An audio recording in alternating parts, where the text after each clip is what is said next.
Bob Leonard has spent the last 20 years plus as a grassroots animal activist.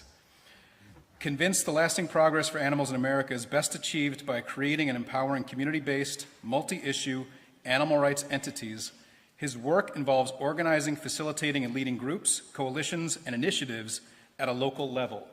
From 2006 through 2010, he coordinated MARC, a coalition of 12 animal rights groups from 4 mid-Atlantic states. He is a former vice president of and current advisor to Delaware Action for Animals, co-director of Animal Rights Vegan Advocacy in Palm Beach County, and co-coordinator of Florida Wildlife Advocates. Please welcome Bob Leonard. How do I move the slide? This is the forward button right here. Okay. Hello, pleasure to be here tonight with you.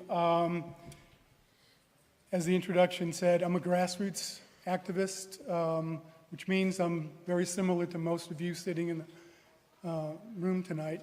I do basically community work, and part of what I do in the community is what we call animal rights outreach. And what that involves is telling people about animal rights.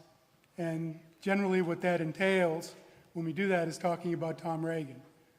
So I don't know how many of you know about Tom Regan and the case for animal rights, or whether he passed this past year. But what I'm here to do tonight is basically to talk about Tom Regan, a little bit of history about him, but mainly to talk about the case for animal rights. And what Tom Regan did for me, as much as anything, is give me the ability to talk to people, both people in the movement, people that come in to the community groups, and people that I meet just in the community or at cocktail parties or dinner parties. What is the case for animal rights? So what I'm going to try to do tonight is give you kind of a layman's blue-collar interpretation of that. And I'm also going to give you a little bit of history about Tom. Not necessarily a eulogy, but kind of a background to what he was and what he meant to the movement. Okay, these are social justice movement leaders. You probably recognize all of them, and Tom is up there. The difference between these people and just regular movement leaders is they've not only led the movement, but they had the concept that actually created the movement. And that's not true of anybody on that list more so than Tom. He created basically the concept of animal rights by writing the case for animal rights, and then by his activism. I'm just going to quickly go through some activism. This was a sit-in at the National Institute of Health in 1985. Tom was one of the primary leaders of it. They were doing head trauma experiments at the University of Pennsylvania, and the movement insisted that they stop, and the NIH snubbed its nose at the movement, so there was a sit-in. 101 animal rights activists arrived at once in the cafeteria, made their way up to various floors, and then at the appointed time made it to the 9th floor. They stayed there for 4 days. I think Alex was one of them. And at the end of the 4 days, the NIH decided to stop the funding for the lab, and that was really kind of the first feather in the cap of the animal rights movement.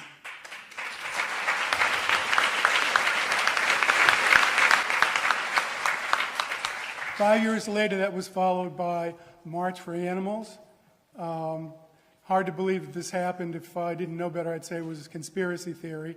If you look at the black and white picture, the largest one there, that is approximately 50,000 people marching from the White House to the Capitol building, a distance of about 1.3 miles.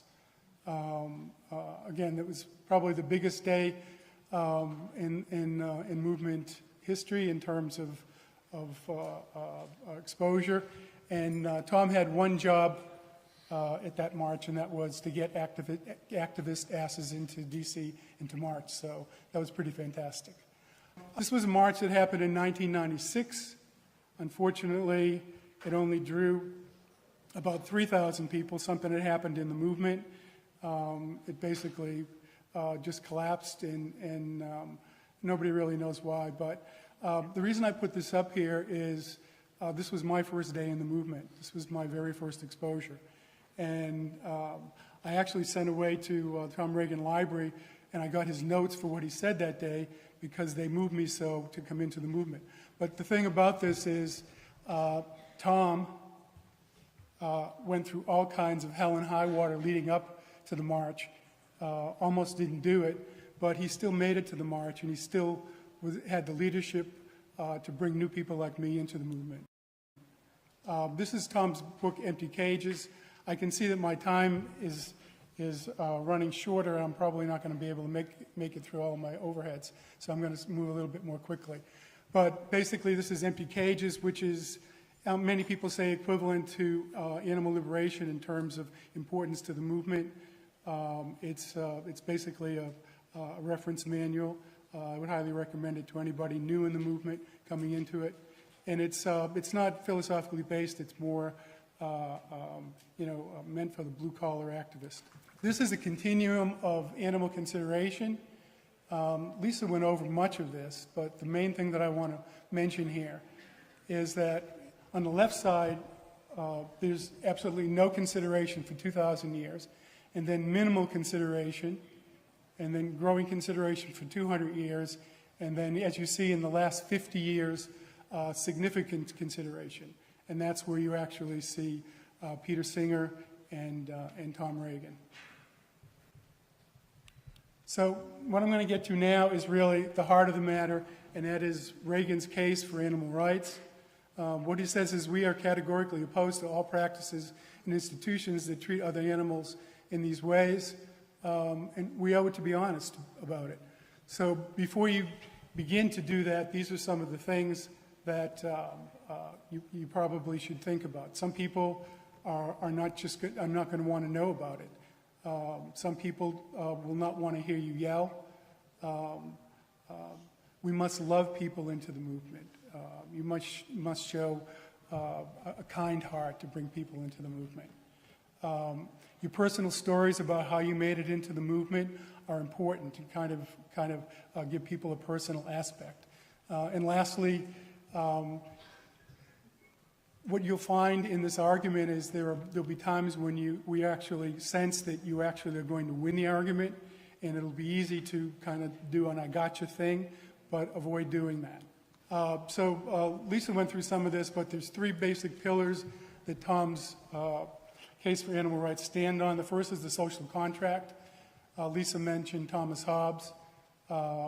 And basically what a social contract is everyone in society agrees to act under the social contract in agreement for society protecting them. The second pillar is moral agency and moral patience. Moral agents are basically the majority of us. We're capable of understanding the social contract and abiding by it. And then there are moral patients. Moral patients, as you can see from the photographs, are babies, animals, severely retarded people, people with Alzheimer's, the criminally insane. That's John Hinckley, the guy that shot Reagan.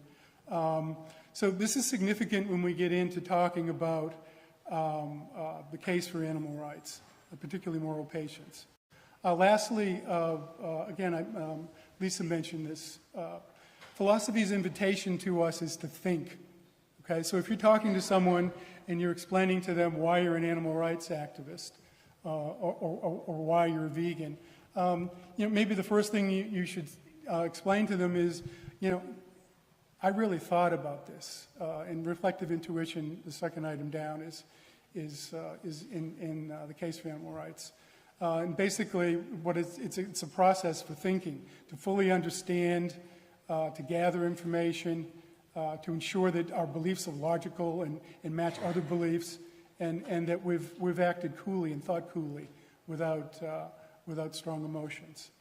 So those are the pillars. Basically, Reagan's case for animal rights is connected to human rights. And basically what he says is humans have rights based on an inherent value. Okay, so it's not sentience, or it's not whether we can feel pain or anything else. It's basically there's something inherent in all humans that gives our lives inherent value, and we all have different inherent values. Some people get inherent value, or their life is valued by different things from other people. Okay, so once he makes this argument for inherent value, the obvious question becomes, why don't non-humans have inherent value? And then he makes the argument, as you see there, that indeed non-humans do have inherent value, and therefore warrant rights in the same way that humans do. Okay, there's a precedent for this, which is basically the Declaration of Independence, which of course was written long before the concept of animal rights. But if you look at the writings of Thomas Jefferson, particularly down at the bottom there, it says basically in the Constitution we get rights because we have inherent value under nature. So there is a precedent for what Tom is saying. Okay, so this is from the last edition of the Case for Animal Rights. And it's basically Tom's final position on inherent value. So basically what he says is all of us, animals and humans, have the mystery of a unified psychological presence. That's pretty elegant. When I go home and look at my dogs and ask them to come and they look at me and don't come, I kind of see there's something going on there. I think maybe it's the mystery of a unified psychological presence. And then also there's, as he says, there's a host of other psychological states and dispositions that collectively help define the mental life and relative well-being of those subjects of a life, which we know as raccoons and rabbits, beaver and bison, chipmunks and chimpanzees, and you and I. I thought that was the alliteration there at the end was impressive. So people and animals that have inherent values that are subject of a life shouldn't be harmed, and they should be respected. So the big argument that you're going to get on this from people is, yeah, inherent value makes sense, but you know, it's rationality that makes humans superior to animals. And this is called the marginal humans argument, which basically says if we're granting rights solely on the basis of rationality, and that's the reason that humans are given rights, then how could it be that humans that are lacking rationality, and you see them pictured there, babies, infants, people with Alzheimer's, how is it that these humans, these marginal humans, can be granted rights because they're not rational? And then, of course, the argument that goes along with that is there are animals, many animals, particularly primates and other the higher animals, that have an intelligence level and a life, are subjects of a life more so than a lot of the humans. So that kind of supports the inherent value argument. I just want to mention something. I've been in the movement for 20 years, and I showed you some slides of back in the heyday of the march when there were 50,000 people and sit-ins that were victorious. And you know, that was all well and good, but basically back then, that was a movement divided. And I came into the movement in 1996, as you can see from the slide there. In 1996, the AR conference basically was an unmitigated disaster. In '79, it was a very small conference, 600 people attended. In '98 and '99, there was no conference. And then something happened in 2000. Farm took over the conference. You see at the top, there's a little ad there, Farm's ad. That was in the 1996 brochure for the National Conference. And that was the only ad in a large brochure of over 50 ads that mentioned farmed animals. And what happened basically was a vegan revolution, what I call the vegan imperative. And vegan outreach behind the scenes was passing out pamphlets and asking, why isn't there more presence for farm animals? And so Alex took over the conference in 2000, and he basically changed the whole feel of it. The conference in 2000 was open to different voices, such as myself. I was a grassroots activist. I called Alex and said, hey, Alex, I'd like to do some organizing. Is there any way I could be part of the conference? He sent me names of everyone who was signed up that was a grassroots activist. So basically, things started to change in 2000 and 2002.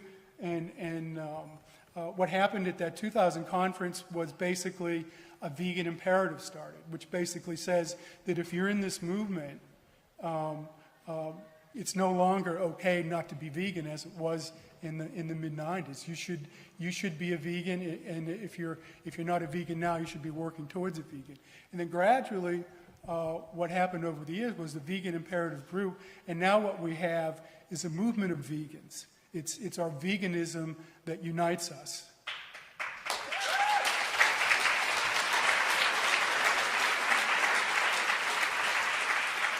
And it may be that we don't have 50,000 of us, but we have however many, we have 2,000 or 3,000 that are totally united under one idea, the idea of veganism.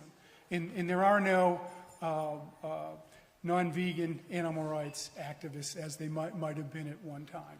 So basically, we have Alex to thank for that, and the groups that have come along since this kind of renaissance that have supported Alex. Socio-political changes. I don't know how many of you were around in 1975, but I was around in 75, and you could actually feel it in the air. It was palpable that change was coming, that there was change in government. There were young people that were angry. There was a lack of social justice, and I'll tell you, as sure as I'm standing here right now, that same kind of change is in the air, and it's going to happen. And we are positioned.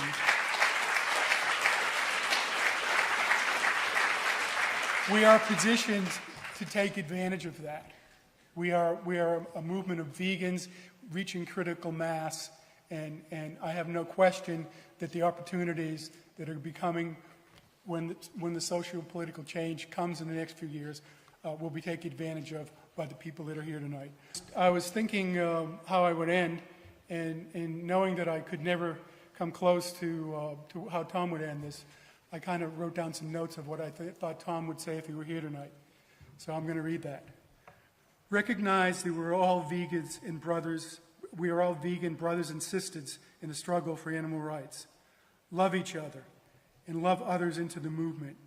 Think out of the box. Act with passion and unity. Stay the course. Our time is coming. The animals' time is coming. All of us believe in it. All of us work for it. It can happen. Seize the moment. Make it happen. Struggle on. Thank you.